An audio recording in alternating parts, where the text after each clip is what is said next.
Tommy, I will come back to that point, Tommy, but I just want to put one quite fulsome point to you, if I may.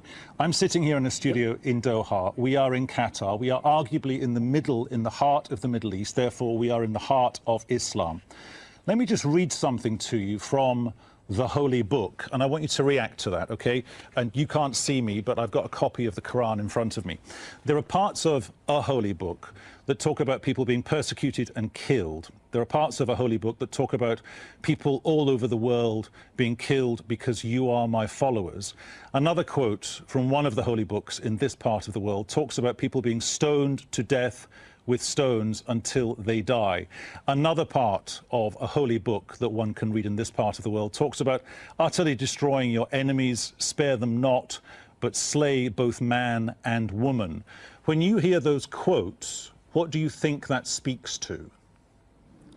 I'd ask you why you're reading the Old Testament to me. You've had that before, haven't you? Simple question.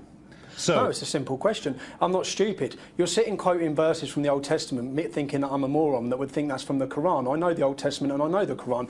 Can I ask you a question? Have you read the Quran? Yes. You have? Yes. Yeah? So in English, not in Arabic, but in English. In English. Are you free, sitting where you are in Doha, to criticise the Prophet Muhammad? Are you free to do that? Yes, I am. I have had intelligent conversations with my Islamic colleagues on the very same subject. Yeah. So you know of the life of Muhammad, yes? You know that he murdered 600 people. You know that he raped. You know that he has... No.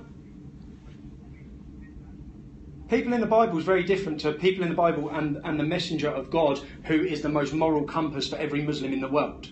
And when he is the moral compass for every Muslim in the world, and he married a 6-year-old child called Aisha, and he raped her when she was 9, I have a problem with that. And when people wish to live as Muhammad did in my country,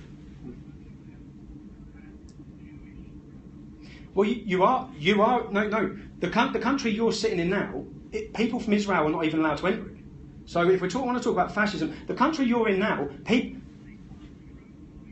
people with Israeli passports.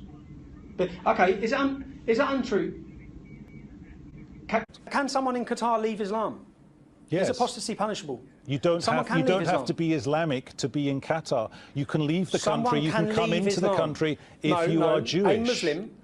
A Muslim cannot leave Islam. Is punishable in Qatar. The country that you're talking to me from, the country whose tower I'm sitting in, the country that funds radicalisation worldwide, the country that supports Hamas, and you're sitting there trying to take some moral high ground about issues in the world that relate to Islamic extremism, when the country and the people who are paying your wage are propagating that extremism worldwide. I've come into this building and just had to go through an airport-style scanner, and when I asked why, they said because of the Paris attacks. Tommy, I do have to move the debate on because I do have to move the debate on. Yes, of course I do. Because otherwise you and I will end up having... what you're hearing. No, that's not true.